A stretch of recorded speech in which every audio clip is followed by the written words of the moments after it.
Buenos días, jóvenes señoritas. Vamos a seguir nuestra temática de literatura. Ayer nos quedamos en el trabajo sobre la prosa. Ustedes desarrollaron un relato y ahora nos toca continuar con lo que sería el verso relacionado con la poesía, y de este pues también se desprenden otros temas que, si bien ya han escuchado, ya han estudiado, pues habrá que retomarlos en cierta medida. Entonces vamos a hacer también un repaso de otros temas, tratar de clarificar algunas dudas y así también poder disfrutar de la poesía, de los versos, y en algún momento pues también considerar pues nuestra propia creación de este tipo de textos. Pues sin más, comenzamos y vemos en qué nos quedamos. En la página 21 de su material de trabajo encontramos este pequeño apartado sobre lo que es el verso, y entre todo dice que es un conjunto de líneas, ¿sí?, que vamos redactando, que se sujeta a una métrica, a una rima, y de esta forma, uniendo estas líneas, pues tenemos una idea, una expresión artística. Y entonces pues para esto tenemos que considerar la división silábica, y aprovechando que vamos a hacer este ejercicio de división silábica, pues también vamos a dedicar un momento a la cuestión de la tildación, el colocar acentos en las palabras. Entonces vamos a comenzar con esta parte de la métrica y después un poco sobre la rima. Bien, aquí rápidamente revisamos lo que es la métrica, la rima y la estrofa. En primer lugar, pues saber qué es un verso, ¿sí? Dice que viene de la palabra latina versus, que significa renglón. Entonces es cada una de estas líneas que escribimos, conjunto de palabras sujeto a una medida y norma determinada. La medida de los versos entonces corresponde. Aquí hay que tener en cuenta que en el castellano tenemos como medida las palabras llanas, las palabras graves. Entonces dice que si hay una palabra aguda se considera que tiene una sílaba más. Entonces si hacemos aquí la división silábica, hombres necios que acusáis, ¿sí?, podemos decir que aquí tenemos 7 sílabas, pero dice que si es una palabra aguda, sais, se agrega una sílaba, entonces tendríamos 8. Y así vamos a tener que revisar algunas reglas para la medida de los versos. En este caso, tenemos que todos estos versos, todas estas líneas, tienen en total cada una 8 sílabas. De esta forma pues tenemos una expresión particular que decimos que llamamos octasílabo, ¿sí? Entonces un pequeño poema o un pequeño fragmento del poema que está en su totalidad, ¿sí?, escrito en octasílabos.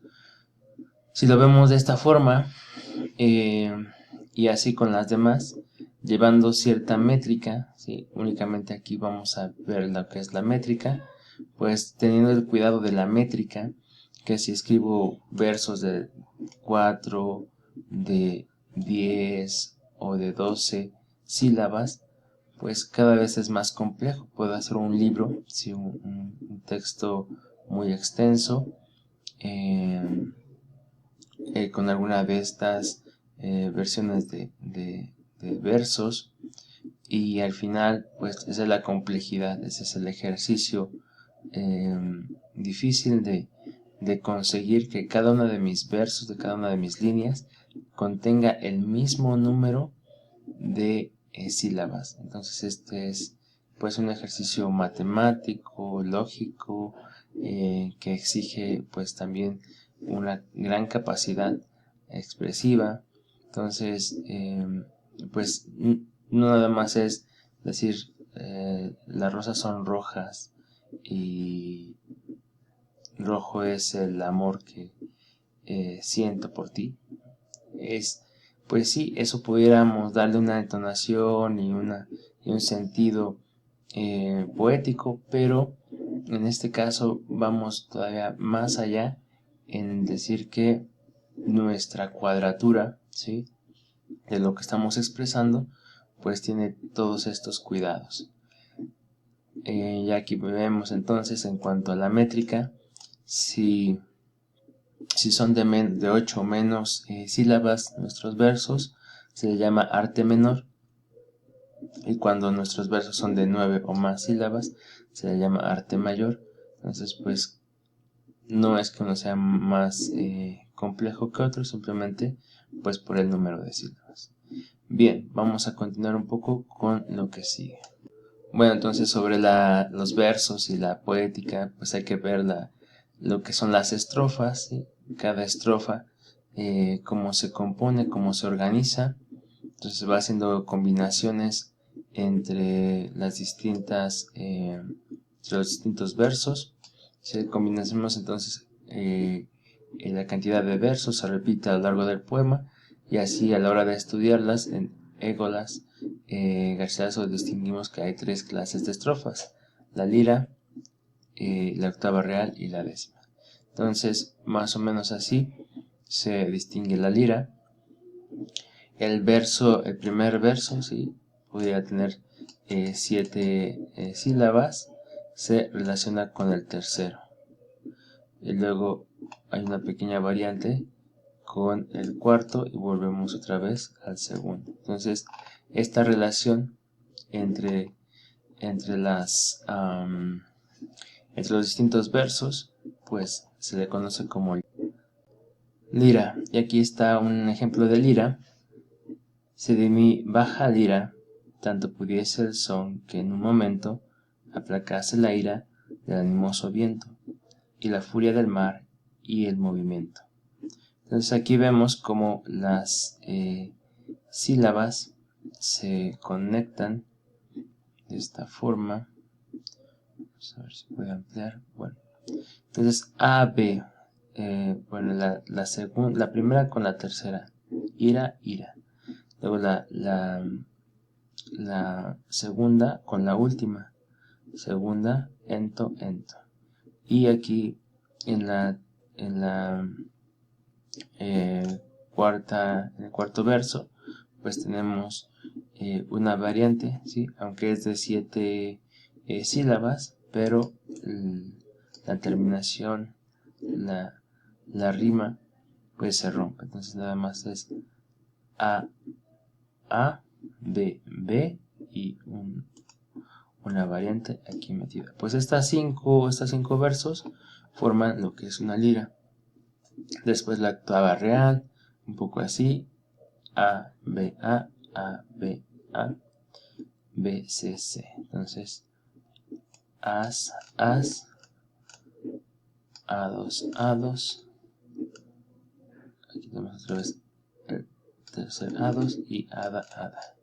Y de esta forma, a hacer este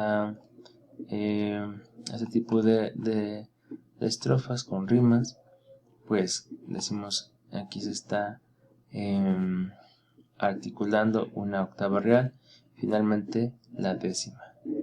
La décima, todas con 8 sílabas, y tenemos entonces la relación A, B, B, A, C, C, D, D y final C. Y aquí tenemos el ejemplo. Entonces, estos son algunos ejemplos de lo que es los versos, las métricas, el ritmo, etc. Entonces, esto es un ejercicio, como decimos, muy especializado, y también pues que nos puede enriquecer en nuestras formas de expresarnos. Vamos a continuar con otro tema relacionado con esto. Bien, ya para terminar esta presentación, aprovechando que estamos viendo la división silábica, pues veamos un poco de lo que es la tildación, el colocar el acento, estas pequeñas marcas que llamamos tilde a nuestras palabras, cómo lo hacemos, por qué lo hacemos. Entonces vamos a revisar esto rápidamente. Dice, todas las palabras tienen una sílaba tónica, una sílaba que suena más fuerte. Por ejemplo, tu propio nombre. ¿Sí? Piensa cuál es la sílaba que suena más fuerte en tu nombre. Fue la última sílaba de tu nombre, la penúltima, la antepenúltima o la anterior a la antepenúltima. Entonces, tenemos que identificar en nuestros nombres cuál es la sílaba que suena más fuerte. Mi nombre es Rodrigo. Entonces, ¿cuál suena primero? ¿Cuál suena más fuerte? Perdón. La última, Rodrigo. La penúltima, Rodrigo. O la antepenúltima, Rodrigo. Entonces, en el momento que colocamos la fuerza en una de las sílabas, pues se va haciendo una variante interesante. Bien, continuamos aquí con el segundo punto. Una vez que ya sabemos cuál es la sílaba tónica, la sílaba fuerte, entonces de aquí se desprende que si la palabra tiene la fuerza de la sílaba en la última, le llamamos palabra aguda, ¿sí? Entonces son los ejemplos como camión, ¿sí? Al final tiene la sílaba tónica, pasó, ¿sí? Anaí y Lomelí. Entonces, todas estas son palabras agudas porque tienen su sílaba tónica en la última sílaba. Si la palabra tiene su sílaba tónica en la penúltima, le llamamos palabras graves o llanas. El caso es este de casa, paso, agudo y Jorge. ¿Sí? Entonces, todas estas son palabras graves o llanas porque tienen su sílaba tónica en la penúltima sílaba. Después tenemos las palabras esdrújulas, son las que tienen su sílaba tónica en la antepenúltima, como es túnica, debería tener una tilde, ¿sí? Cónyuge, célebre y cerámica. Entonces aquí además está faltando la tilde en túnica. Bueno, y finalmente las que tienen su sílaba tónica en la anterior a la antepenúltima se llaman sobreesdrújulas. Y estas son ejemplos de rápidamente, inútilmente, piénsatelo, averíguaselo. Entonces son agudas en la última, graves en la penúltima. En la antepenúltima las llamamos esdrújulas y las anteriores sobreesdrújulas. ¿Y de qué nos sirve esto? Pues es para el punto de la tildación, ¿sí? De colocar o no colocar la tilde. Pues dice aquí la regla. Se coloca tilde en las palabras agudas que terminan en S o vocal. Si reconoces que la palabra es aguda, la sílaba tónica está al final, entonces colocas la tilde, ¿sí? Estos son otra vez los ejemplos que teníamos. Sílabas al final, la sílaba tónica, y termina en N, S o vocal, le colocas tilde. Después, se invierte la regla con las graves. Coloca tilde en las palabras graves, excepto en las terminadas en N, S o vocal. Si termina en N, S o vocal, no se coloca tilde, ¿sí? Estos son ejemplos de Ángel, termina en L.